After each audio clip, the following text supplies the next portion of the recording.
by Patrick Smith, Armin Hossein Khordadadi and the Associated Press. Iran has strongly denied that a Ukraine International Airlines jetliner that crashed in Iran shortly after takeoff earlier this week, killing 176 people, was downed by an Iranian missile by mistake.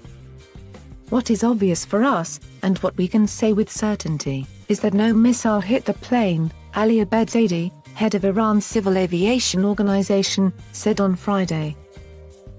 Iranian government spokesman Ali Rabiou, also speaking Friday according to Iran's press TV, accused the U.S. of adding insult to the injury of the bereaved families by publicly stating the plane was brought down by an Iranian missile.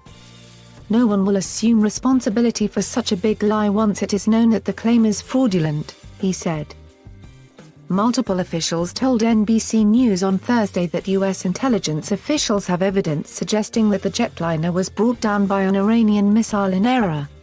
Prime Minister Justin Trudeau said Canadian intelligence sources also pinned blame on Iran for what might have been an unintentional missile attack.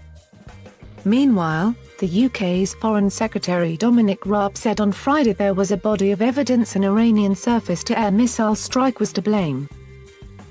But Abedzadeh said in a press conference in Tehran that if the plane had been hit by a missile, the crash site would have been more like that of the Malaysia Airlines Flight 17 that was shot down over Ukraine in 2014, leaving debris strewn over a huge area.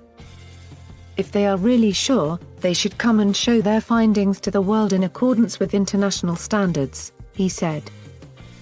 President Volodymyr Zelensky of Ukraine has also called for the US and Canada to release any evidence they have. He said in a statement on Facebook that the possibility that a missile was responsible for the crash cannot be ruled out but cannot currently be confirmed.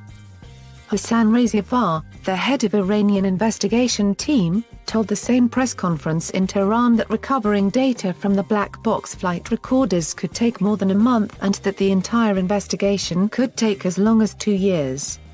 He also said Iran may request help from international experts if it is not able to extract the flight recordings. Earlier, Iran's state-run IRNA news agency quoted a foreign ministry spokesman, Abbas Mousavi, as saying Iran has invited both Ukraine and the Boeing company to participate in the investigations. Mousavi said it will also welcome experts from other countries whose citizens died in the crash.